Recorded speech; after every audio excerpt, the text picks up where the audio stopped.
What is going on, crypto community, and welcome back to another Cryptoverse video. Today we'll be checking out Qnt's price, or Quant as you guys have come to know it, how it's been behaving over the past month, the past week, today, and everything Quant. We're also going to remind ourselves why the Overledger platform is so important, and for the end we're going to be checking out part of this Gilbert Verdian interview. As you guys know, we've been talking about him so much on the channel, and that is because we believe in his idea.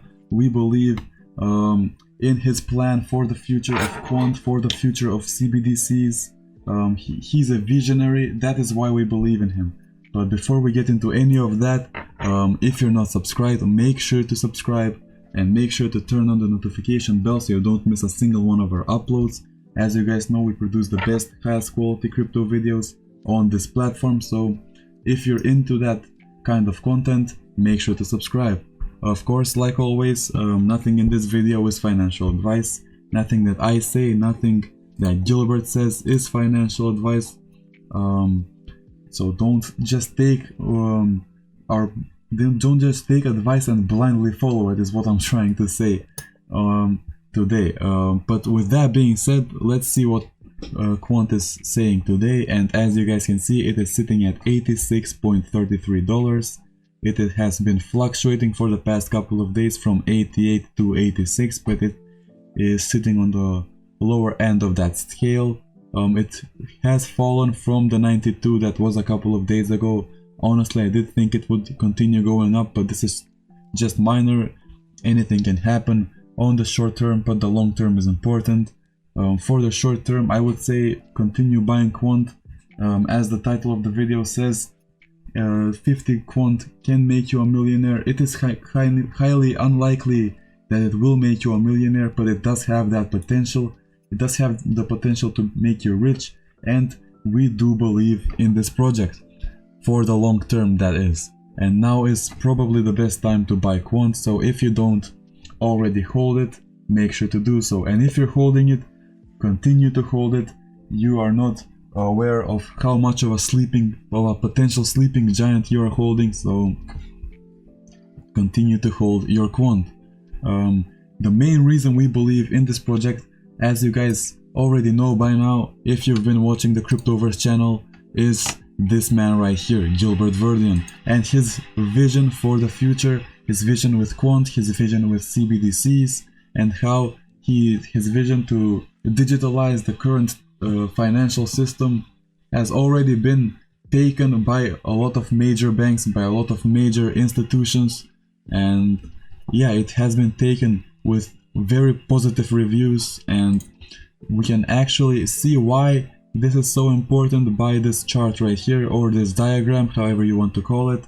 And as you guys can see, the Overledger platform is sitting on top of all of these different enterprises like Gmail, like Instagram, like Facebook, like everything here, as well as the payment APIs like Google Pay, Apple Pay, Amazon Pay, blockchains like Bitcoin, like Ethereum, and so much more. Even banking APIs like Barclays, JP Morgan. Those are big names that are potentially interested in this project, in this futurized banking system, or financial system, sorry.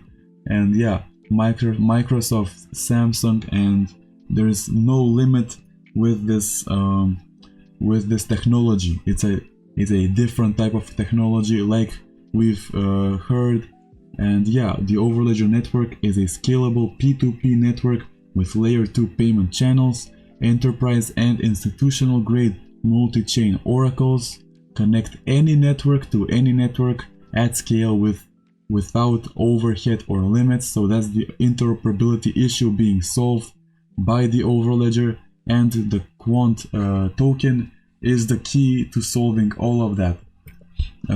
Treaty contracts, deploy, query, and execute multi-chain smart contracts, create applications that deploy and connect across multiple blockchains.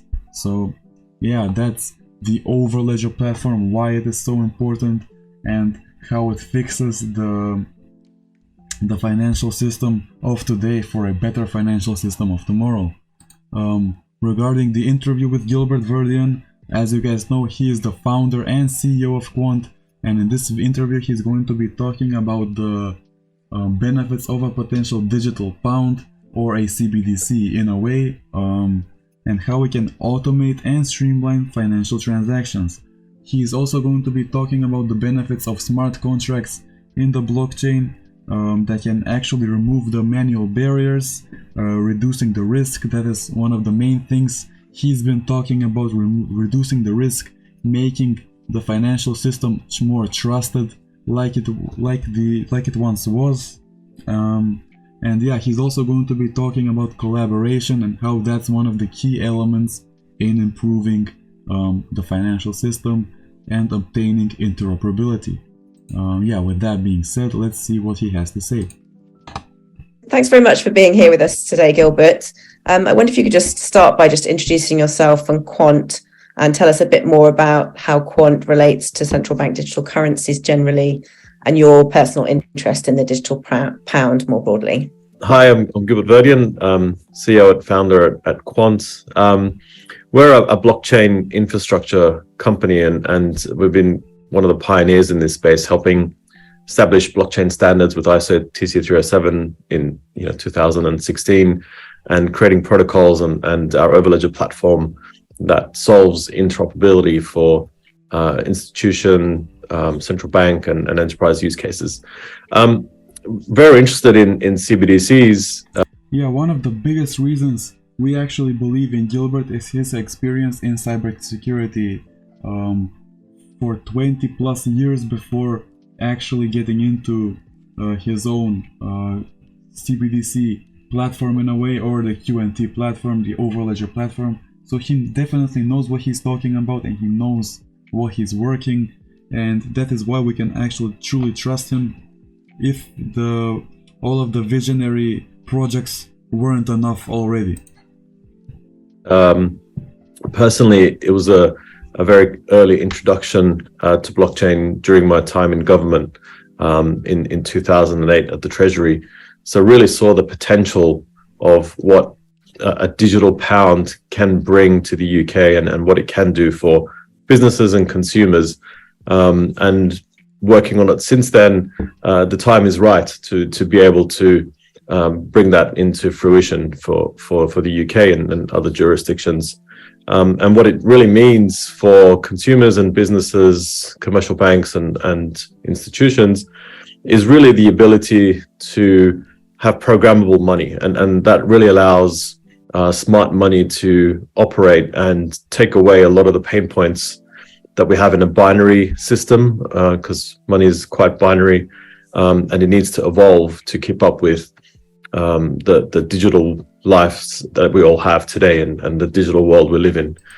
Yeah, so like we mentioned earlier, he talked about digital money and how it can truly kind of make everything, the transactions, financial transactions, more smooth.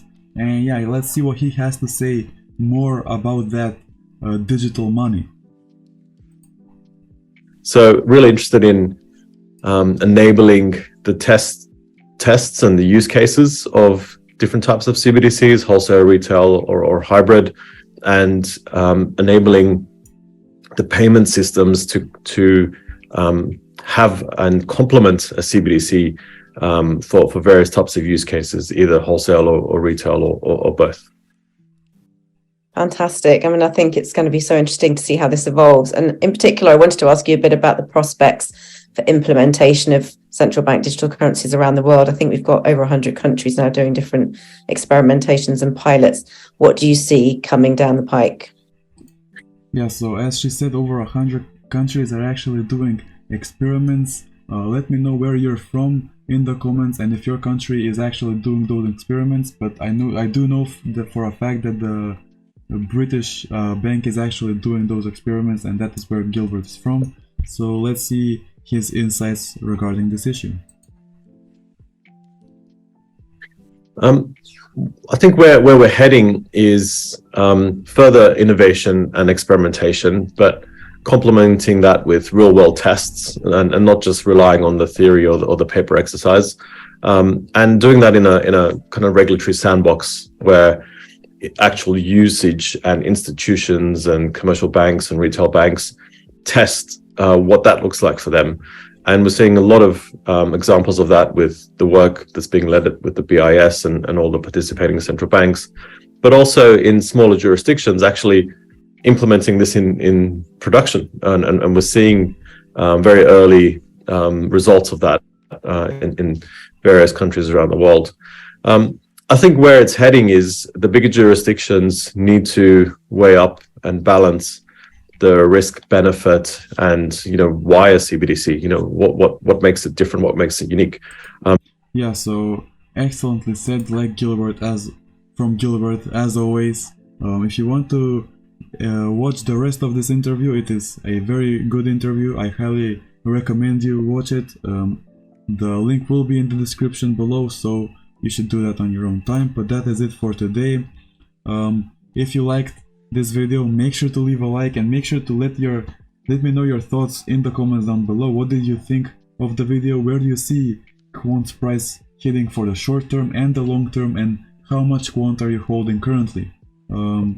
Also, if you made it this far to the video, make sure to subscribe and make sure to turn on the notification bell so you don't miss a single one of our uploads, as it has been engaging since you have made it this far. With that being said, I love talking to you guys today, and peace.